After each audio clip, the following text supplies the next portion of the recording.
On November 8th, 2024, my daughter looked me in the eye and said, "Mom, find somewhere else to figure things out. You're just taking up space here now." I'm Joanne Parker. I'm 67 years old. I said, "Okay." Then I picked up my 2 suitcases and left the house I'd lived in for 43 years. If you're listening from somewhere far away, drop your city in the comments so I can see how far this has traveled. And please, stay with me until the end. Because what happened next changed everything I thought I knew about my family, my marriage, and myself. It was exactly 6 weeks after my husband Glenn's funeral when Whitney decided she was done pretending to care. I should have seen it coming. The signs were there, scattered like breadcrumbs through those terrible weeks after Glenn's heart attack on September 24th. But grief has a way of making you blind to everything except the pain, and I was drowning in it. Glenn Parker died at 71 years old on a perfect autumn afternoon on the 9th hole of Riverside Golf Club, surrounded by his Thursday morning foursome. They said it was quick, massive coronary. He was laughing at someone's joke one moment, gone the next. I got the call at 2:47 p.m.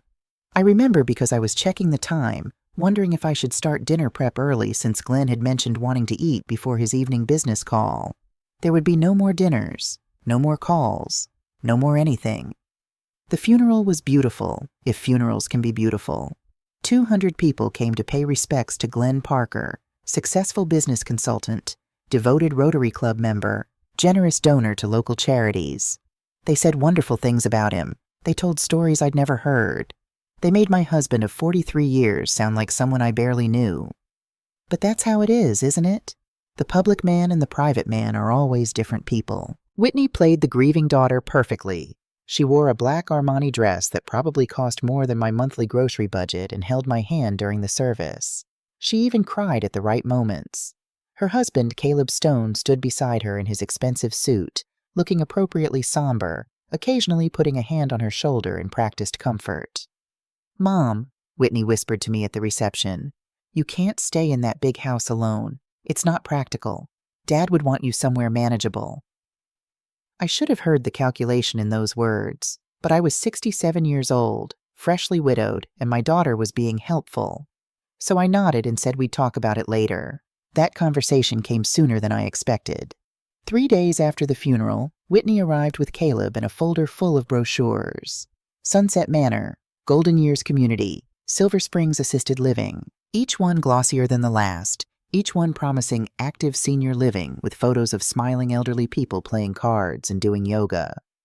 "These places are wonderful, Mom," Whitney said, spreading them across my kitchen table like she was showing me vacation destinations. "You'd have people your own age, activities, no responsibilities, no worrying about maintenance or property taxes or any of that." "I'm not worried about maintenance," I said quietly. "Your father took care of everything. The yard service comes every week. The house cleaner comes every other—" "Mom!" Whitney's voice had an edge I'd been hearing more often lately. "Let's be realistic. You've never handled money. You've never dealt with contractors or bills or any of the practical aspects of running a home. Dad did all of that." She wasn't wrong. Glenn had insisted on controlling all our finances from day one of our marriage. "You focus on making our house a home, Joanne," he'd said. "I'll handle the business side." And I had. For 43 years, I'd focused on being Mrs. Glenn Parker, wife, mother, homemaker, the woman behind the successful man. "I can learn," I said. But my voice sounded weak even to my own ears. Caleb finally spoke up. He had that smooth, confident voice that investment people always seem to have. "Joanne, Whitney and I have been talking. With my background in real estate development, I could help you get top dollar for this place. The market's strong right now. You could have a nice nest egg and move somewhere with no overhead." There it was. Sell the house. "I'm not ready to make any big decisions," I said. "I need time to—" "Of course," Whitney interrupted, standing up and gathering her brochures. "We understand. We're just trying to help you think practically about the future. Dad would want you taken care of." They left and I sat in my kitchen, Glenn's kitchen, the house Glenn had picked out, the life Glenn had built, and wondered what taken care of actually meant. I met Glenn Parker when I was 24 years old and he was 28. It was 1981. I was teaching second grade at Oakwood Elementary, and he came to speak at a career day event. He was a young engineer then, working for Morrison and Associates, full of ambition and charm. He courted me properly. Flowers every Friday, dinners at nice restaurants. He talked about his dreams of starting his own consulting firm. He talked about building something significant. He made me feel like I could be part of something bigger than my small teaching salary in one-bedroom apartment. We married 6 months later. I wore my mother's wedding dress and carried white roses. Glenn promised to love me, honor me, and take care of me forever. And he did, in his way. Whitney was born in 1982, 10 months after our wedding. Glenn was thrilled. A daughter, he kept saying, holding her tiny hand. My little princess. That's when things began to shift.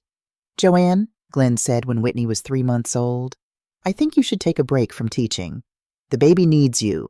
And honestly, with what I'm earning now, we don't need your income. But I love teaching, I said. And you're wonderful at it. But right now, our daughter needs her mother.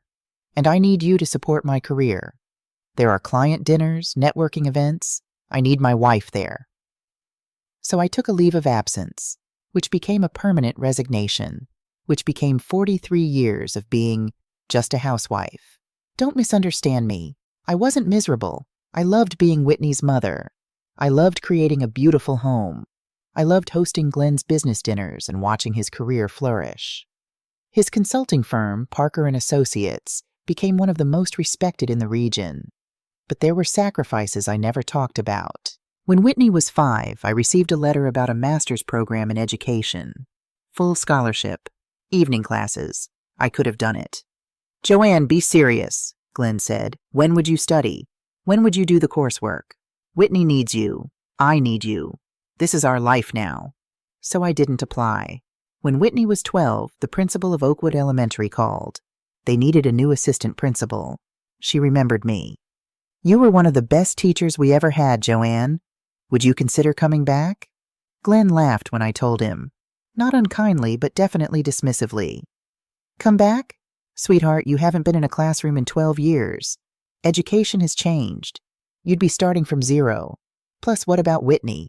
She's at that difficult age. She needs her mother home.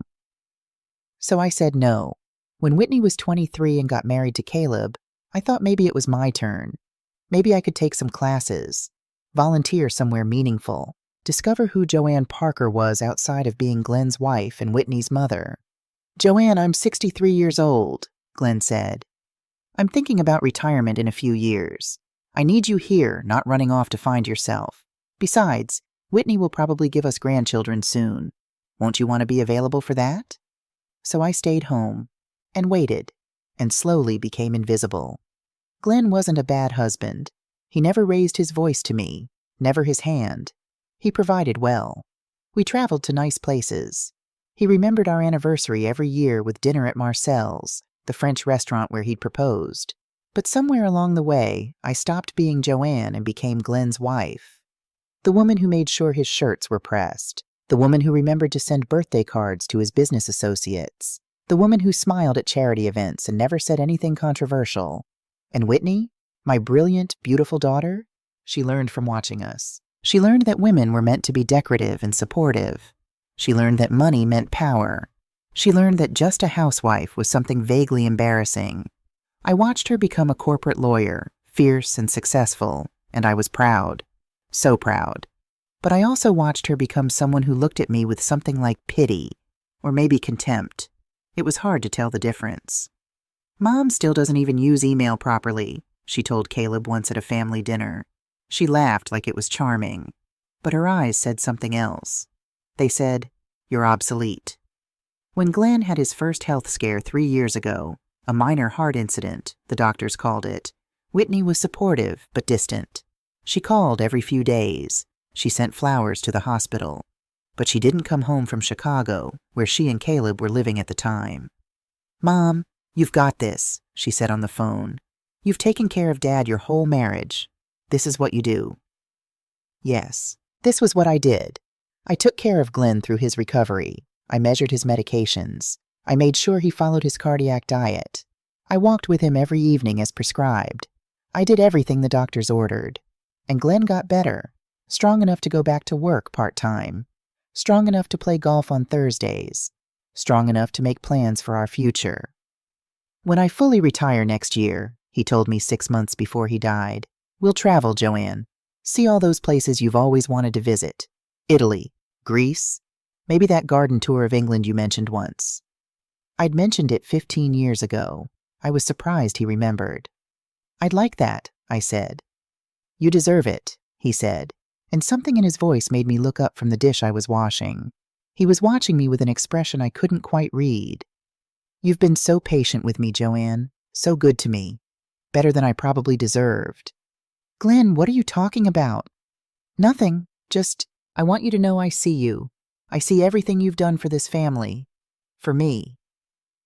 It was the closest thing to an apology I'd ever gotten from him. I didn't know what he was apologizing for. I didn't know 3 weeks later, I'd be standing over his casket, trying to understand how to exist without him. And I certainly didn't know that 2 months after that, I'd be packing those 43 years into 2 suitcases. The 6 weeks after Glenn's funeral were strange. I felt like I was floating through someone else's life, going through motions that no longer had meaning. I slept in the guest room. I couldn't bring myself to go into our bedroom, to see Glenn's reading glasses still on his nightstand, his slippers by the bed, his robe hanging on the bathroom door. Whitney called every few days, always with the same questions. Have you thought about the house? Have you looked at those brochures? Have you talked to a realtor? I need more time, I kept saying. Mom, you can't put this off forever. These decisions need to be made. But I wasn't the one who would make them. Not really. Whitney and Caleb started coming by more frequently. At first, they'd stay for dinner. Then they started arriving earlier, wandering through rooms, making comments. This wallpaper is so dated, Whitney said, running her hand along the dining room wall. These hardwood floors are original, Caleb noted, tapping his foot. Good bones in this place. They talked about the house like I wasn't there, like it was already theirs. The week before everything exploded, I noticed Whitney had started leaving things behind. A sweater draped over a chair, a folder of papers on the kitchen counter, Caleb's gym bag in the hall closet. We might need to crash here a few nights, Whitney said casually. Our place in the city is being fumigated, just until next week. Except next week came, and they didn't leave. Mom, we need to talk about Dad's will, Whitney said on a Tuesday morning. I was making coffee. She was already dressed for work in one of her expensive suits, looking polished and professional. Mr. Brennan, Dad's attorney, did the reading, she continued. You were supposed to be there, but you said you weren't ready, remember? I did remember. Thomas Brennan had called me 3 days after the funeral. Joanne, I need you to come to my office. It's important. But I couldn't. I physically couldn't make myself get dressed, get in the car, sit in a lawyer's office, and hear Glenn's last wishes read out loud. It made everything too final. I asked Mr. Brennan to give you time, Whitney said, but we've been patient, and now we need to move forward. Move forward with what? Whitney pulled out a folder. Inside were several official-looking documents. I saw Glenn's signature at the bottom of the top page. The will is straightforward, Whitney said, her voice taking on that lawyer tone she used. Dad left me the house and the bulk of the estate. He wanted to make sure everything was well managed. My hands started shaking. Glenn left you the house? And the investments, the retirement accounts, everything except some personal effects. He knew you'd be taken care of. I'm going to make sure you get a monthly allowance. It'll be enough for a nice assisted living place. Whitney, that can't be right. Your father told me, Mom, Whitney's voice was sharp now. I know this is hard for you to understand. You never dealt with any of the financial stuff. Dad always handled it. And he made his decision. She spread the papers across the kitchen table.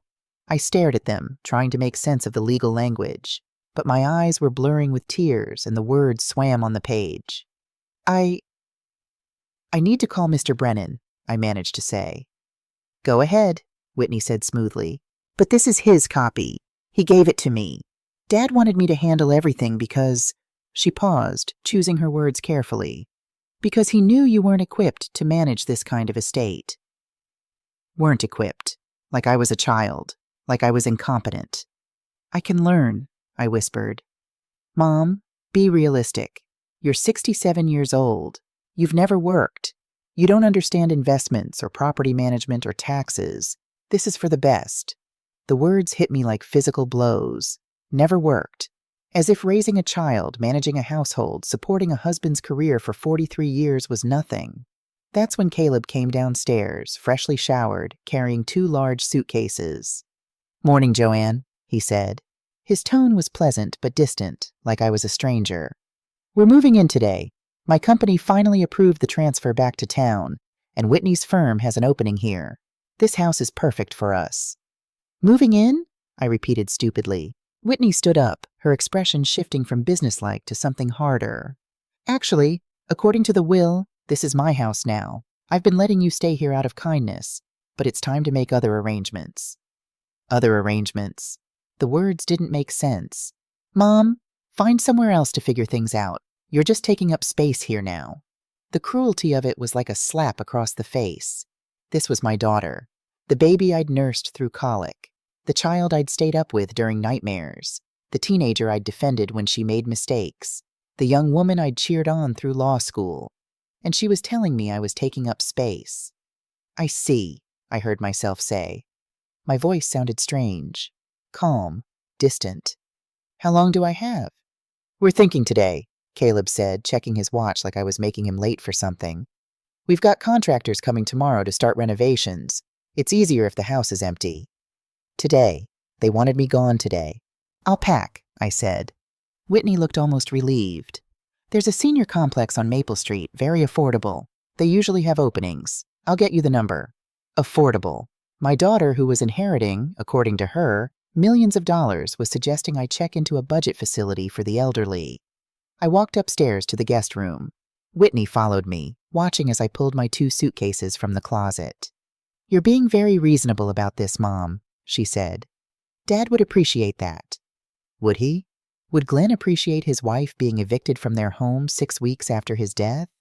I packed methodically. Clothes, toiletries, the photo album from my nightstand, the jewelry box Glenn had given me on our 40th anniversary, a small wooden box containing my mother's letters. 43 years of my life fitting into 2 suitcases. When I came back downstairs, Caleb was already rearranging furniture, moving Glenn's favorite reading chair away from the window, stacking boxes of our books by the door. "We'll have someone come get all this stuff," he said, not looking at me. "Old furniture, outdated books. Most of it isn't worth keeping anyway." Not worth keeping, like me. "I'll need a ride," I said, "to wherever I'm going." "Of course," Whitney said briskly. "Caleb will drive you. I need to meet with the contractors." She handed me $300 in cash. "This should cover you for a few days while you get settled. I'll have Caleb transfer some money into your account once we sort through Dad's paperwork." Some money. From my own husband's estate. Caleb loaded my suitcases into his BMW with the efficiency of someone taking out garbage. I took one last look at 847 Oakwood Drive, the house Glenn and I had bought in 1982, the house where we'd brought baby Whitney home from the hospital, the house where we'd celebrated anniversaries and Christmases and ordinary Tuesday dinners. "Ready?" Caleb asked. "Yes," I said. He drove me to the Sunset Inn Motel on the edge of town. It was exactly the kind of place you'd expect for $49 a night. Faded sign, cracked parking lot, a view of the highway. "Here you go," Caleb said, pulling my suitcases from the trunk. "You'll enjoy the independence, Joanne. No more worrying about house maintenance or property taxes. No more home," he meant. He handed me the cash Whitney had given me, got back in his BMW, and drove away without looking back. I stood in the parking lot of the Sunset Inn with my 2 suitcases and $300 in cash, watching the taillights disappear. And for the first time since Glenn died, I didn't cry. Instead, something cold and clear settled inside me. Something was wrong. Very, very wrong. And I was going to find out exactly what. Room 23 at the Sunset Inn smelled like industrial cleaner and defeat. The carpet was a color that had probably been blue once, but was now just sad. The bed sagged in the middle. The TV was bolted to the wall and got exactly 7 channels. I sat on the edge of that sagging bed and tried to understand how I'd gotten here. 6 weeks ago, I was Joanne Parker, married 43 years, living in my home, planning my husband's funeral with dignity. Today, I was Joanne Parker, homeless senior citizen with 2 suitcases and $300 to my name. My daughter had done this. My daughter, who I'd given up my career for. My daughter, who I'd supported through every challenge. My daughter, who I'd loved with everything I had. She'd looked me in the eye and told me I was taking up space. The anger came slowly. Not hot and explosive, but cold and surgical, rising from somewhere deep inside me that I'd buried for decades, because something Whitney had said kept replaying in my mind. Dad left me the house and the bulk of the estate, but I remembered. 2 years ago, Glenn and I had been sitting in our bed, in our house, and he'd shown me the will. I remembered because I'd made a joke about being morbid. "Just want you to know what's what, Joanne," Glenn had said. "The house is yours. You'll never have to worry about that. I've made sure you'll be comfortable." The house is yours. Glenn had been specific about that. He'd patted my hand and said, "This is your home, Joanne. No matter what, it's your home." So how was it now Whitney's? I pulled out my phone, the outdated smartphone that Whitney always rolled her eyes at, and searched for Glenn Parker Will, just to see if there was any public record. Nothing. Then I searched for Thomas Brennan Attorney and found his office. Brennan and Associates, downtown. The website showed a distinguished-looking man in his 70s, wire-rimmed glasses, kind eyes. My hands were shaking as I dialed the number. "Brennan and Associates, this is Jennifer speaking." "Yes, hello. This is Joanne Parker. I need to speak with Mr. Brennan about my husband Glenn Parker's estate." There was a pause. "Oh, Mrs. Parker, Mr. Brennan has been trying to reach you. He said your daughter mentioned you were traveling?" Traveling. Whitney had told Glenn's attorney I was traveling. I haven't been traveling. I need to make an appointment, as soon as possible."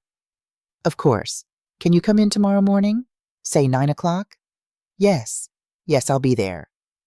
After I hung up, I sat very still, my mind working through the implications. Whitney had told Thomas Brennan I was traveling. Whitney had said I missed the will reading because I wasn't ready. Whitney had shown me documents with Glenn's signature. But what if those documents weren't real? The thought was so shocking, so impossible that I almost dismissed it. Your own daughter wouldn't forge legal documents.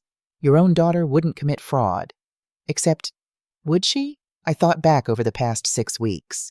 Whitney's increasing insistence that I move out. Her arrival with those assisted living brochures just 3 days after the funeral. The way she and Caleb had started leaving their things in my house, like they were marking territory. The way she'd been so quick with that folder of documents, so prepared with her explanation of why Glenn had left her everything. And then I remembered something else. Something I'd pushed aside because I was grieving and exhausted. A week before Glenn died, he'd come home from a meeting looking troubled. I was in the kitchen making dinner, and he'd stood in the doorway watching me for a long moment. "Joanne," he'd said finally, "I need you to promise me something." "Of course, anything. If anything happens to me, I want you to talk to Thomas Brennan, right away. Don't let anyone else handle it. Thomas will take care of you. Do you understand? Glenn, nothing's going to happen to you. Promise me, Joanne." "I promise." But I hadn't kept that promise, because Whitney had said Thomas had already read the will. Whitney had said she was handling everything. Whitney had said I didn't need to worry. I'd believed my daughter. I stood up and walked to the motel room's grimy mirror. The woman looking back at me was 67 years old, gray hair that hadn't been colored in weeks, face bare of makeup, wearing a cardigan that was probably older than most people's marriages. I looked exactly like what Whitney thought I was, an old woman, powerless, irrelevant. But I'd spent 43 years managing a household, 43 years organizing, planning, paying attention to details, 43 years being underestimated. Maybe it was time to use that. I pulled out the yellow pages the motel provided, yes, actual yellow pages, and found a copy center that was open late. Then I put on my coat, picked up my purse, and walked the 6 blocks to Copy Max. The young woman at the counter looked up from her phone when I came in. "Can I help you?" "Yes," I said. "I need to make copies of something, multiple copies, and I need them notarized." "We have notary service until 8. What are you copying?" I pulled out my phone and opened the photos. Before I'd packed, before Caleb had arrived with his suitcases, I'd taken pictures of everything. The documents Whitney had shown me, the pages with Glenn's signature, every single one. "These," I said. "I need copies of these, and I need them certified." The young woman's eyebrows went up, but she didn't ask questions. "Sure thing. It'll take about 30 minutes. While I waited, I bought a large envelope, a notebook, and a pen. Then I sat in the uncomfortable plastic chair and started writing. Timeline. Fall 2024, September 24th. Glenn dies September 28th. Funeral. Whitney says I should think about moving. October 1st. Whitney brings assisted living brochures. October 8th. Whitney and Caleb start leaving belongings at house October 15th. Whitney mentions Dad's will for first time November 8th. Whitney shows me documents. Says Glenn left everything to her. Evicts me same day. I stared at what I'd written. When you laid it out like that, the pattern was clear. Whitney had been planning this from the moment Glenn died. Maybe even before. The young woman called my name. "Your copies are ready."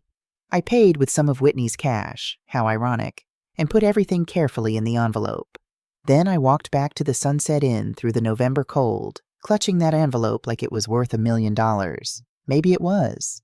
Back in room 23, I spread everything on the bed. The copied documents Whitney had shown me, my timeline, my notes, and I made a list of questions. 1. Why didn't Thomas Brennan call me directly about the will reading? 2. If Glenn left me nothing, why did he tell me the house is yours? 3. How did Whitney get documents so quickly after Glenn's death? 4.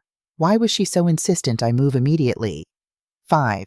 Where is Glenn's original will? I looked at that list for a long time. Then I added one more question. 6. How far was my daughter willing to go? Tomorrow morning at 9 o'clock, I would sit down with Thomas Brennan and find out the truth. Not Whitney's version, not Caleb's version, the real truth. And if my daughter had done what I was beginning to suspect she'd done, if Whitney had forged documents, lied to attorneys, and committed fraud to steal my inheritance, well, she was about to learn that her just-a-housewife mother was not nearly as helpless as she looked. I lay down on that sagging motel bed and stared at the water-stained ceiling. For the first time since Glenn died, I felt something other than grief. I felt purpose. Tomorrow, everything would change. But tonight I needed to rest, because tomorrow I would need all my strength. The woman Whitney thought she'd disposed of was about to return, and she was bringing receipts. Thomas Brennan's office was in one of those old downtown buildings that still had character. Dark wood paneling, leather chairs worn soft with age, walls lined with law books that people actually read. The kind of place that made you feel like justice still mattered. I arrived at 8:45 a.m., 15 minutes early. I'd barely slept, but I'd showered, put on my best dress, the navy one I wore to church, and done my makeup carefully. I needed to look composed, in control, even if I felt like I might shatter at any moment. Jennifer, the receptionist, was a kind-faced woman in her 50s. She smiled warmly when I came in. "Mrs. Parker, Mr. Brennan is ready for you. He's been very concerned." "Concerned? He's called your house at least a dozen times. Your daughter kept saying you were traveling, dealing with grief, not ready to discuss estate matters." She lowered her voice. Between you and me, he was starting to worry something was wrong. Something was wrong. Very, very wrong. Thomas Brennan stood when I entered his office. He was exactly as his website photo showed. Distinguished, silver-haired, with wire-rimmed glasses and eyes that looked genuinely distressed when he saw me. "Joanne." He came around his desk and took both my hands in his. "My dear, where have you been? I've been trying to reach you for 6 weeks. I thought—" My voice cracked. I cleared my throat and started again. "Whitney said you'd already read the will. She said I missed the reading because I wasn't ready. She said you gave her copies of everything." Thomas's expression shifted from concern to alarm. He guided me gently to one of the leather chairs. "Joanne, sit down, please." I sat. He returned to his desk and pulled out a thick file folder with Glenn's name on the tab. "There was no will reading without you," he said carefully. "You're the primary beneficiary and executor. I would never read Glenn's will without you present." Primary beneficiary, executor. The words didn't make sense. Whitney had said, "But Whitney showed me documents," I said, pulling out my envelope with trembling hands. "She showed me Glenn's will. It said he left her everything, the house, the estate, all of it." I spread the copied pages across his massive desk. Thomas picked up the first page. He studied it for a long moment, his jaw tightening. Then he set it down with a heavy sigh. "Joanne, this is a forgery." The words hung in the air between us. The room suddenly felt too small, too warm. "A forgery," I repeated numbly. "A good one, I'll grant you that. Whoever did this knew what they were doing. The layout mimics my firm's standard format. The language is correct. But this is not the will I prepared for Glenn." He turned to his computer. "Let me show you the real document." He pulled up a file and I watched Glenn's actual will appear on the screen. Dated March 15th, 2024, 8 months before his death. "Glenn came to see me last March," Thomas said quietly. "He wanted to update his will. He was very specific about his reasons." "What reasons?" Thomas printed the document and handed it to me. "Why don't you read it yourself?" My hands trembled as I took the pages. "Last will and testament of Glenn James Parker. Glenn James Parker, being of sound mind and body, do hereby revoke all previous wills and declare this to be my last will and testament." I skipped down to the important parts, my heart pounding. Article 3, Specific Bequests. To my beloved wife, Joanne Marie Parker. 1. The real property located at 847 Oakwood Drive, including all furnishings, personal effects, and appurtenances thereto. The house. He'd left me the house. 2. 65% of all financial assets, investments, bank accounts, and securities, estimated at the time of this writing to total approximately $21 million. $21 million. I stopped reading, stared at that number. $21 million. My vision blurred. I blinked hard, trying to focus. "Keep reading," Thomas said gently. "The next part is very important. To my daughter, Whitney Ann Parker Hayes. 1. $12 million. $12 million to be held in trust, with distributions as follows. $2 million. $2 million upon my death. $2 million. $2 million on her 45th birthday, March 3rd, 2027. Remaining $8 million. $8 million in annual installments of $1 million. $1 million beginning January 2028. Contingent upon her treatment of her mother, Joanne Parker, in the 12 months following my death, as determined by my executor Thomas Brennan and confirmed by no fewer than two independent witnesses. Clause 8. If Whitney fails to treat Joanne with dignity, respect, and appropriate care during this period, her inheritance shall be reduced to $2 million, $2 million, with the remaining $10 million, $10 million, transferred to Joanne Parker. I read it again and again. The words wouldn't sink in. Glenn had known. Somehow he'd known exactly what Whitney would try to do. "Glenn came to me very troubled last March," Thomas said. His voice was gentle, like he was talking to someone in shock, which I suppose I was. He told me he'd been watching Whitney change over the past few years.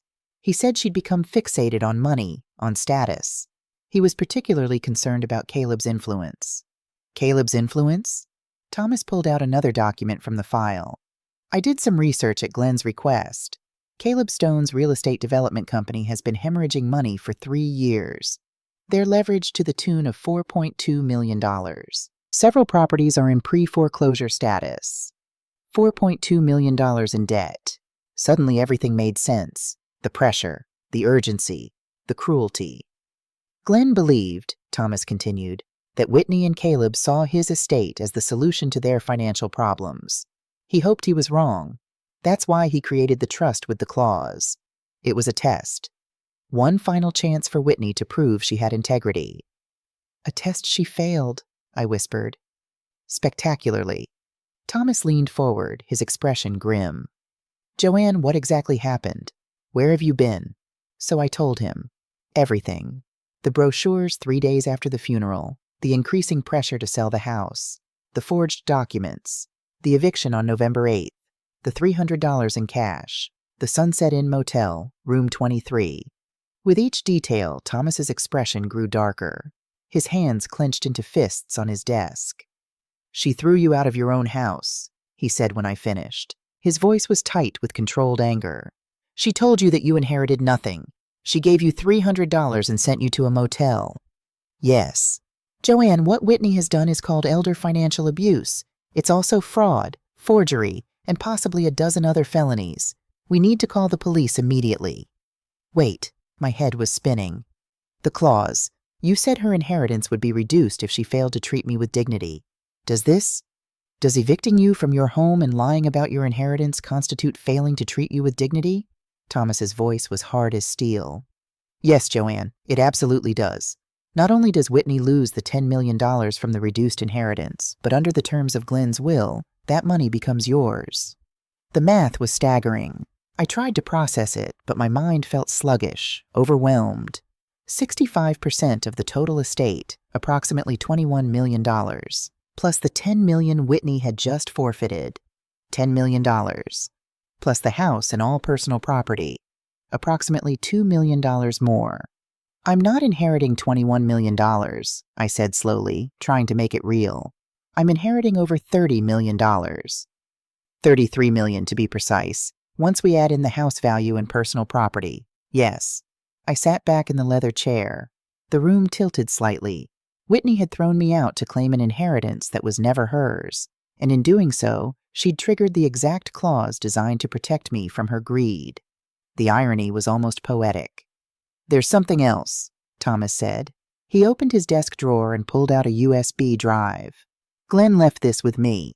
He said if Whitney ever contested the will or if she treated you poorly after his death, I was to give you this. He recorded it 6 months ago, in July.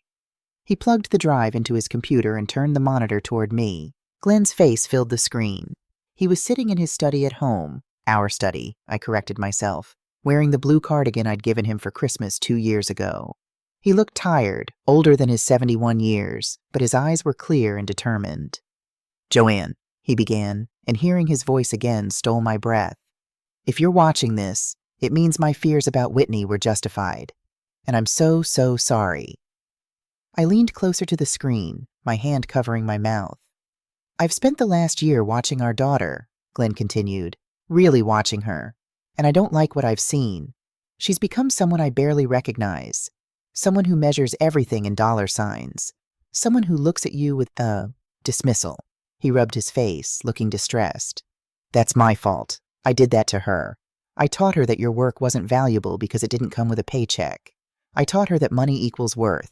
I taught her to underestimate you. Tears were running down my face now. I didn't wipe them away. But Joanne, here's what Whitney never learned, what I forgot for too many years. You are the strongest person I've ever known. You sacrificed your career, your dreams, your independence, and you did it with grace. You raised our daughter. You built our home. You supported my business through every challenge. Everything I achieved was built on the foundation you created. He leaned toward the camera, looking directly at me across time and death. I spent 43 years taking you for granted. I spent 43 years treating you like your contributions didn't matter because they couldn't be measured on a balance sheet. I was wrong, and I'm sorry I didn't tell you that while I had the chance to say it to your face. His voice grew firmer, more resolved. If you're watching this, Whitney has proven me right in the worst possible way. She's hurt you. She's betrayed you. And she's about to learn what that costs. Glenn pulled out a document and held it up to the camera. This is my will, Joanne. The real one. Not whatever forged document Whitney has shown you. Thomas Brennan has the original. You own the house. You have 65% of everything I built. Everything we built together. And if Whitney has treated you with anything less than the respect and dignity you deserve, she's forfeited most of her inheritance to you. He set the document down, his expression softening. I'm not doing this to punish Whitney. I'm doing this to protect you and to give our daughter one final chance to prove she has integrity. If she fails that test, she needs to face consequences. Real ones, not because I want to hurt her, but because that's what real love sometimes requires. Glenn looked directly into the camera with those familiar gray eyes I'd stared into for 43 years. Joanne Marie Parker, you are not just a housewife. You never were. You're brilliant, capable, and so much stronger than anyone, including you, has ever given you credit for. It's time everyone knew that, including you. He smiled, sad and gentle and full of love. I love you. I should have said it more. I should have shown it better. Use this inheritance to finally live the life you want. Go back to school. Travel. Start that garden design business you mentioned once when you thought I wasn't listening. Paint, write, do whatever brings you joy. You've earned it 1,000 times over." His expression turned serious again. "And don't let Whitney manipulate you into forgiving her too easily. Real remorse requires real consequences. Thomas will help you navigate this. Trust him. He's a good man, and he'll protect you the way I should have protected you all along." Glenn took a deep breath. "If Whitney is watching this with you, and knowing Thomas, he probably insisted, then hear this, sweetheart. I loved you more than anything in this world, but I loved your mother first, and better and more deeply. And I will not let you destroy her to fix your own mistakes. You're about to inherit $2 million. That's more than most people see in a lifetime. What you do with that money, what you do with your life after this, that's up to you. But you will not take one more thing from your mother, not one more day of peace, not one more dollar, not one more ounce of dignity." The video ended. The screen went black. The office was silent except for the sound of my crying. Thomas handed me a box of tissues. I took several, pressing them to my face. "He loved you very much, Joanne," Thomas said quietly. "He just didn't always know how to show it." "He knew," I whispered. "At the end, he knew what Whitney would do, and he protected me. Yes, he made absolutely sure she couldn't hurt you." Thomas closed his laptop. "Now we need to discuss next steps. I've already begun the process of freezing all accounts pending investigation of the fraud. Whitney won't be able to access anything. Her credit cards? Declined as of this morning. Any accounts she thought she'd inherited? Frozen. The house? Still in your name. It was never transferred because the documents she had were fake. Whitney has been committing fraud and forgery. The police need to be involved." I thought about my daughter, my beautiful, brilliant, broken daughter. "She needs help," I said. "Professional help." "She needs to face consequences," Thomas said firmly but not unkindly. "Joanne, I understand she's your daughter, but what she's done is criminal. If we don't press charges, she'll think she can get away with this. She'll do it again to someone else. And Caleb," he tapped the financial documents, "Caleb definitely needs to face consequences. The forgery was sophisticated. He helped her, possibly planned the whole thing from the start." My phone rang. Whitney's name on the screen. Thomas and I looked at each other. "Answer it," he said. "Put it on speaker. Let's hear what she has to say, but don't mention that I'm here." I answered with shaking hands and hit the speaker button. "Whitney." "Mom?" Her voice was sharp, panicked. "Where are you? There's some kind of problem with the bank accounts. They're saying everything's frozen. Did you do something?" "Hello, Whitney," I said, surprised by how steady my voice sounded. "I'm sitting in Thomas Brennan's office." Silence. Then, "Mom, listen, I don't know what he's told you, but he told me the truth about Dad's real will, about the house that you said was yours but is actually mine, about the $33 million you tried to steal from me." "I wasn't stealing. I was protecting you from—" "From what, Whitney? From having a home? From having security? From having the life your father wanted me to have?" "Mom, you don't understand. Caleb's business is failing. We're drowning in debt. We're about to lose everything. You needed my inheritance to fix your husband's mistakes?" Thomas was writing something. He slid the paper to me. "Keep her talking. She's confessing." "We were going to take care of you." Whitney's voice was rising now, desperate. "We were going to give you money, make sure you were comfortable. You gave me $300 and put me in a motel, Whitney. You told me I was taking up space in my own home." I heard her breath catch. "You forged legal documents," I continued, my voice gaining strength. "You lied to your father's attorney. You committed fraud. You evicted your 67-year-old mother from her own home less than 2 months after her husband died. You took advantage of my grief." I didn't mean... It wasn't supposed to." Whitney was crying now. "Mom, please, we can fix this. We can work this out. I'll give you the house back. No," I said quietly. "We can't. Because you didn't just steal from me, Whitney. You showed me exactly who you are, and your father was right about you." "Dad? What does Dad have to do with—" "Everything. He knew. He changed his will specifically because he knew what you would do. He created a clause, Whitney, a test, and you failed. More silence. Then, small and broken. What clause? The one that says if you failed to treat me with dignity and respect in the 12 months after his death, you'd lose $10 million of your inheritance. That money becomes mine now. All of it. No, that's not. Mom, please. Think about the grandchildren. I am thinking about them. I'm thinking they deserve better than to watch their mother get away with elder abuse and fraud. Detective Rachel Foster is on her way to your house as we speak, Thomas said, speaking for the first time. This is Thomas Brennan, Mrs. Parker's attorney. You and Caleb need to secure legal representation immediately. The police will want to speak with you about the forgery and fraud charges, and I'd suggest you don't leave town. The line went dead. I set down the phone. My hand was shaking, but the rest of me felt surprisingly calm. Strong, even. She's going to run, Thomas said, already reaching for his phone. We should call the police now. But even as he dialed, my phone rang again. This time it was Caleb. I stared at Caleb's name on my phone screen. Thomas nodded, still on his own call with someone. The police, I assumed. I answered. Caleb? Joanne. His smooth voice had an edge of panic now. We need to talk. This is all a misunderstanding. Whitney's emotional. She's not thinking clearly. But you are? I asked. You were thinking clearly when you helped her forge those documents?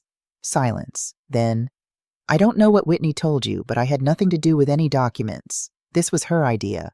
I was just supporting my wife. And there it was, Caleb throwing Whitney under the bus to save himself. That's interesting, he said, because Thomas Brennan is sitting right here, and he's looking at financial records that show you paid $15,000 to someone named Marcus Webb for consulting services on October 12th. Want to guess what Mr. Webb's specialty is? I was bluffing. Thomas hadn't shown me any such records, but Caleb's sharp intake of breath told me I'd hit the mark. That was for business. Document forgery is Mr. Webb's business, Caleb. The police are going to be very interested in your connection to him. Thomas gave me a thumbs up. He was still on his phone, but he was listening and clearly impressed. Joanne, please. Caleb's voice dropped to a whisper. My mother is prepared to make this worth your while. $2 million. Cash. Today. You drop the charges, we walk away.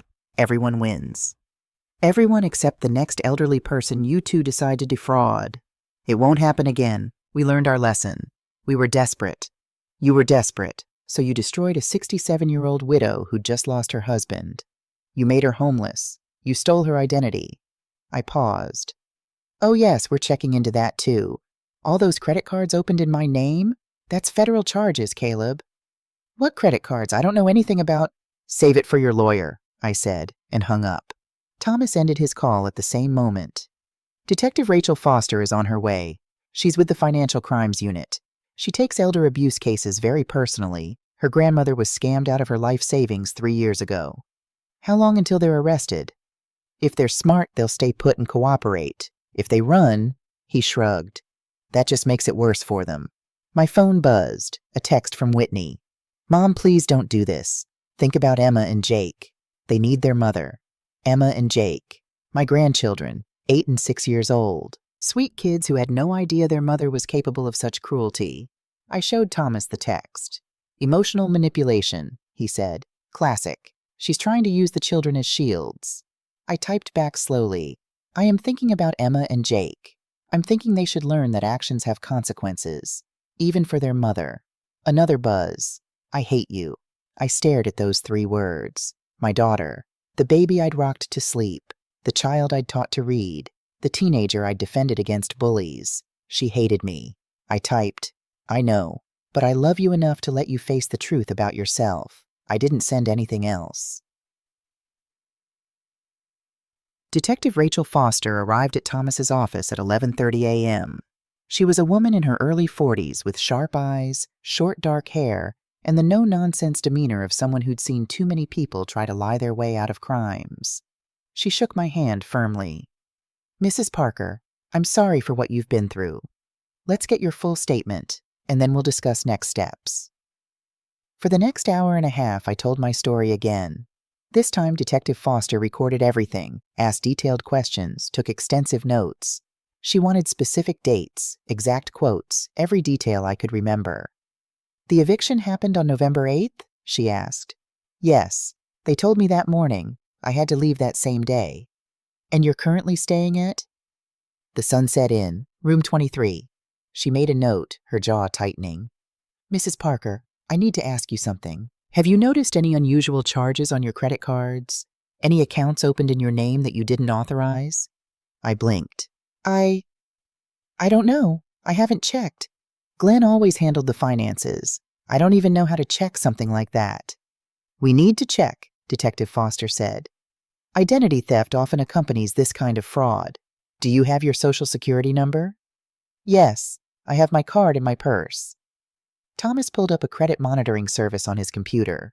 With my permission and my Social Security number, he ran a full check. The results made my stomach drop, made the room tilt. Joanne, Thomas said carefully, his face pale. You have 4 credit cards that I'm guessing you didn't open. 4? Detective Foster leaned in to look at the screen. Her expression hardened. Capital One, opened October 8th. Chase, opened October 15th. American Express, opened October 22nd. Discover, opened October 29th. She looked at me. Mrs. Parker, did you open any of these accounts? No, I don't even know how to apply for credit cards online. I've never done it. What are the balances? Detective Foster asked Thomas. Thomas scrolled through the accounts. His face went from pale to almost gray. Capital One shows $43,787. Chase is at $56,912. American Express, he paused, $78,344. The Discover card is maxed out at $95,000. I tried to do the math in my head, but my brain felt fuzzy. That's $273,743, Detective Foster said grimly. In fraudulent charges, all in your name, all in the 6 weeks since your husband died. 6 weeks. While I was grieving, sleeping in my guest room, trying to survive each day, someone had been systematically destroying my credit and stealing hundreds of thousands of dollars. Where did it go? I whispered. Thomas was already pulling up transaction records. Payments to Caleb's company, payments to contractors, luxury goods purchases. It looks like they were using your credit to keep Caleb's business afloat and maintain their lifestyle. They stole almost $300,000 from me, I said, trying to make it real. On top of trying to steal $30 million. Detective Foster pulled out her phone. I'm calling in backup. Mrs. Parker, this isn't just elder abuse anymore. This is systematic identity theft, fraud, conspiracy, and probably wire fraud since they used electronic transfers. We're looking at federal charges here. Federal charges. Whitney could go to prison for years. My phone rang. Whitney again. Detective Foster held up a hand. Answer it, speaker.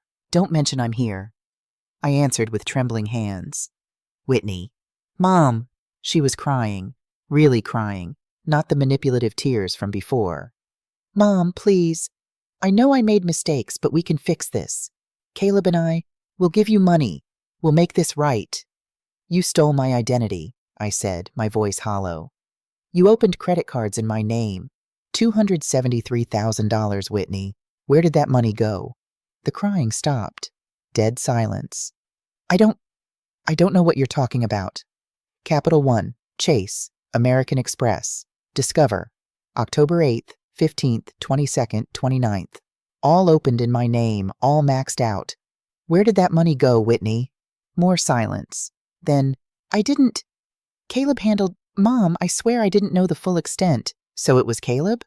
A pause, then quietly defeated. We were desperate. The foreclosures, the bankruptcy, the debt collectors calling every day. We needed money to save the business, to keep our house, to keep everything from falling apart. So you destroyed your mother to save your husband's failed business? I was going to pay it back. Her voice rose, desperate. Once we got Dad's estate settled, I was going to pay off all the cards and close them. You would never have known. No one would have been hurt. Detective Foster was writing furiously. Thomas was recording on his phone. Every word was evidence. But I did know, I said, because you got too greedy. You couldn't wait for a legitimate inheritance through the trust. You had to have it all, right away. And you had to make sure I couldn't stop you by convincing me I had nothing. Mom, please, think about Emma and Jake. Think about what this will do to them if their mother goes to prison. The grandchildren. My sweet grandbabies. Something in me softened for just a moment. Then I remembered. You threw me out of my house, Whitney. You told me I was taking up space. You gave me $300 and sent me to a motel. Where was your concern for family then? I made a mistake. People make mistakes. This wasn't a mistake. This was calculated. Systematic. You forged documents in September. You started stealing my identity in early October. You evicted me in November. That's not a mistake. That's a crime spree spanning 2 months. Detective Foster nodded approvingly. What do you want? Whitney's voice had changed. No more tears. Cold now. Hard. Calculating. What will it take for you to drop this? And there it was. Not remorse, not real apology, just negotiation, just trying to find my price. I want justice, I said quietly. Justice? You want to send your own daughter to prison? Destroy your son-in-law? Make your grandchildren grow up without their mother? I want you to face consequences for what you've done. Real consequences. Not just money and apologies. You vindictive old... Whitney caught herself. Fine. You want to destroy your family? Go ahead. But Caleb's family has resources. His mother already offered you money. They have lawyers. Real lawyers, not some small-town attorney. They'll fight this. You'll spend your entire inheritance on legal fees, and in the end, you'll still be alone. Is that what you want? To die alone in that big house with no family left? The cruelty in her voice was breathtaking. This was my daughter. My little girl. But she wasn't that little girl anymore. Maybe she never really had been. Goodbye, Whitney, I said and hung up. Detective Foster stopped recording. Well, that was extremely enlightening. Mrs. Parker, I have enough here for multiple arrest warrants. The identity theft alone carries federal charges. Add in the forgery, the fraud, the conspiracy. We're looking at serious prison time. How long? I couldn't believe I was asking this. How long would my daughter be in prison? Prison sentences? Depends on whether they take a plea deal, but we're looking at 5 to 10 years for Caleb, given the premeditation and the identity theft conspiracy. Whitney, as a first-time offender and a lawyer who'll lose her bar license, might get 2 to 5 years if she cooperates and shows genuine remorse. 2 to 5 years. My daughter. In prison. Thomas must have seen something in my face.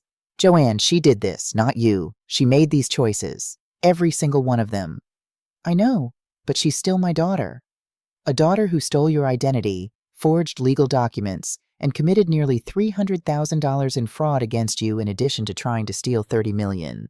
Detective Foster's voice was gentle but firm. Mrs. Parker, I've worked elder abuse cases for 12 years. The average victim is a woman in her 60s or 70s, targeted by her own family members. Most of them feel exactly like you do right now.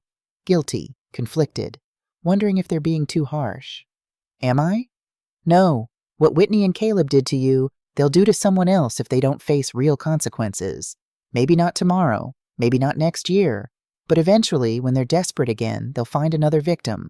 Probably someone more vulnerable than you. Is that what you want? No. Then let's do this right. Detective Foster stood.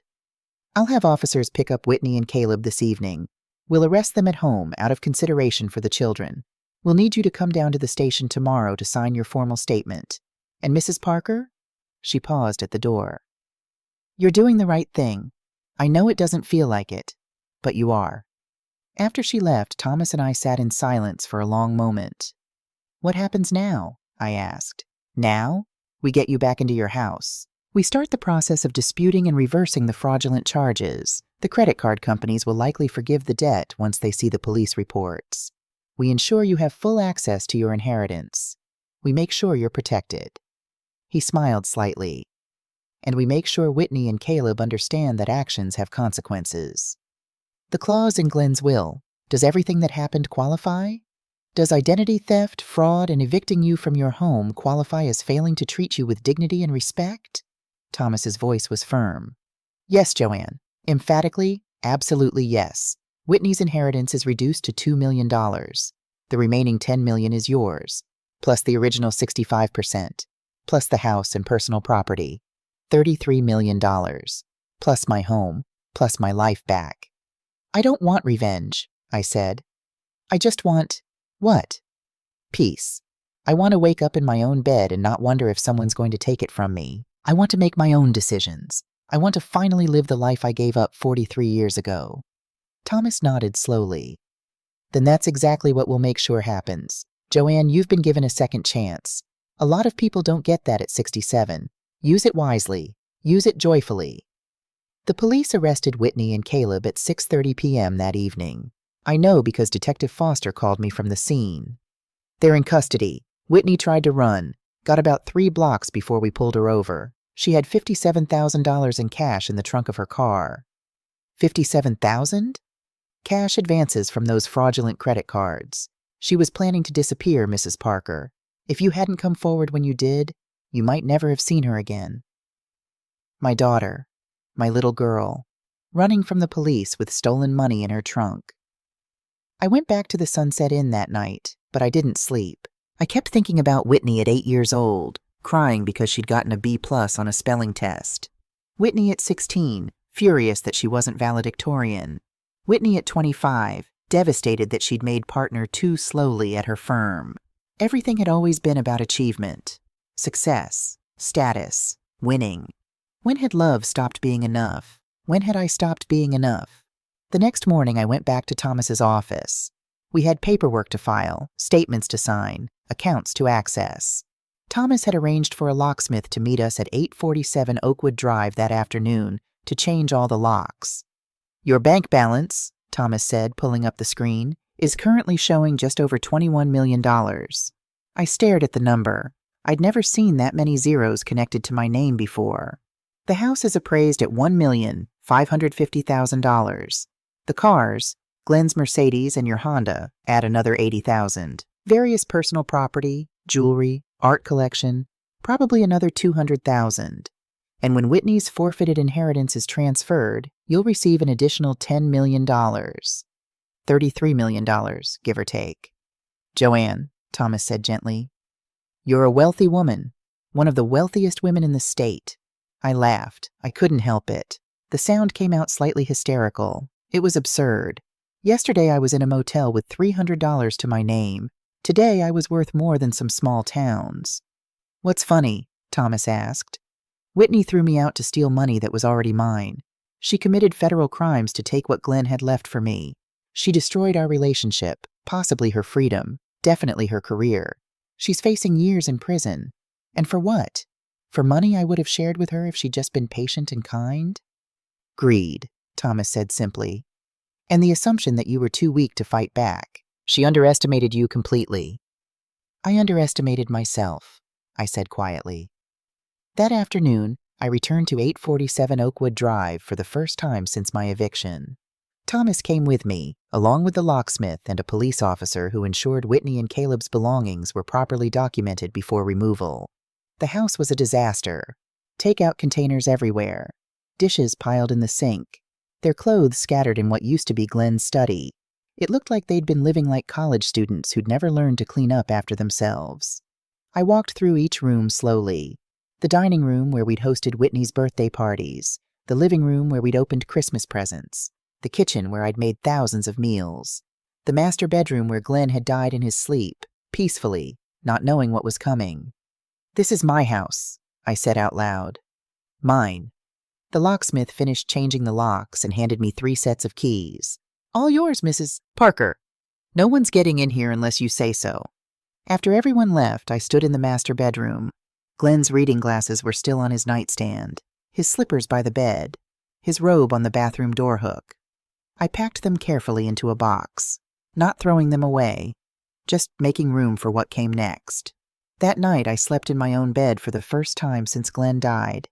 Really slept, deeply and peacefully. I didn't cry. I didn't feel scared or lonely or lost. I felt free. The next few days were a blur of legal proceedings. Whitney and Caleb were formally charged with multiple felonies: identity theft, wire fraud, forgery, conspiracy to commit fraud, and elder abuse. The district attorney was pushing for maximum sentences. On the 4th day, Detective Foster called with an update. The DA is offering a plea deal. Whitney takes 18 months in minimum security. Caleb takes 3 years in federal prison, Both pay full restitution for the identity theft. Though honestly, with the credit card companies writing it off, it's mostly symbolic. They both have to surrender their professional licenses. Whitney loses her law license permanently. Caleb can't work in financial services for 10 years. And if they don't take the deal? Trial, where everything becomes public record, where Whitney's legal career ends in humiliation, where Caleb's family name gets dragged through every newspaper in the state, where Emma and Jake have to watch their parents testify about their crimes. She paused. The defense attorney indicated they're going to take the deal. They know they can't win this. 18 months for Whitney. 3 years for Caleb. It seemed both too much and not enough. What about Emma and Jake? I asked. They're with Caleb's parents temporarily. The court will work out custody arrangements. Probably the grandparents will have them while their parents serve their sentences. My grandchildren, living with people I barely knew because their parents had committed crimes against me. That afternoon, Whitney called me. It was the first time we'd spoken since her arrest. Mom, her voice was small, broken, nothing like the confident lawyer I'd known. Can we talk? Please? Just 5 minutes? I'm listening. I'm sorry. I'm so sorry. I don't even know who I became. The pressure, the debt, Caleb's business failing. I lost myself. I lost everything that mattered. You found yourself, I said. This is who you are when you think no one's watching, when you think you can get away with it. That's not fair, isn't it? Whitney, you didn't just steal from me once in a moment of weakness. You did it over and over for 2 months. Credit card after credit card. You watched me pack my things. You watched me leave with 2 suitcases. You gave me $300 and sent me to a motel like I was trash you were disposing of. At what point in that process did your conscience bother you? Silence. I'm taking the plea deal, she said finally. 18 months. I'll lose my law license. Everything I worked for, gone. Maybe you'll have time to think about what actually matters. I hate you, she whispered, just like in her text. I know you do, but I love you anyway. Just not enough to let you destroy me for your mistakes. I hung up before she could say anything else. 6 months later, I stood in my kitchen making coffee on a bright May morning. The kitchen I'd renovated exactly the way I wanted it. Light blue cabinets, white marble countertops, a window over the sink that overlooked the garden I'd planted myself. The house felt different now, not because Glenn was gone, but because I'd finally made it mine. I'd turned Glenn's study into an art studio. I'd bought easels and paints and canvases, and I was learning to paint for the first time since I was a teenager. My work wasn't very good yet, but it was mine. That was enough. I'd also enrolled in an online master's program in education. At 67, I was finally getting the degree I'd given up when I was 24. My professors were young enough to be my children. My classmates thought it was inspiring that a senior citizen was pursuing education. I thought it was just living. The Margaret Sullivan Foundation for Elder Protection was fully operational now. We'd helped 17 seniors escape financial abuse from family members. We'd funded legal aid for another 43. We'd lobbied for stronger elder protection laws in 3 states. I wasn't just wealthy. I was useful. I was making a difference. My phone rang. Thomas Brennan. Good morning, Joanne. Just calling to let you know the final paperwork went through. The $10 million from Whitney's forfeited inheritance is now officially in your account. You're looking at a total of $33.2 million all told. Thank you, Thomas, for everything. It was my pleasure. Glenn would be proud of you, you know. Everything you've done with the money, the foundation, going back to school. This is exactly what he wanted for you. After we hung up, I walked out to my back porch with my coffee. The May morning was perfect. Cool breeze, blue sky, flowers blooming in the garden. My laptop was open on the patio table. I was working on an essay for my educational psychology class about lifelong learning and personal transformation. As I wrote, I thought about Whitney. She was 4 months into her sentence at a minimum security facility in Pennsylvania. She'd written me 3 letters. I'd read them all, but I hadn't responded yet. Maybe someday.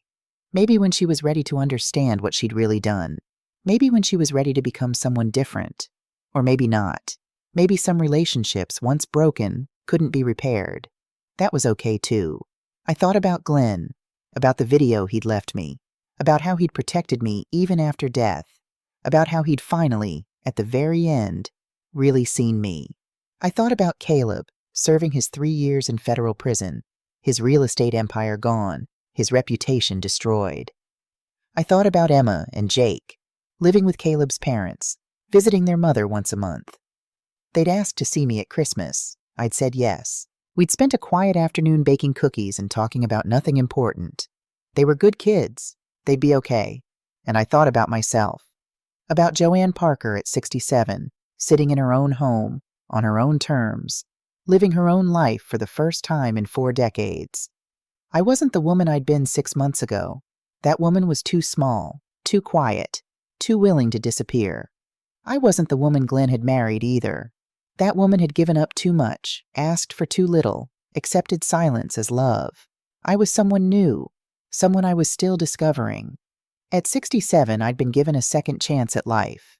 Most people don't get that.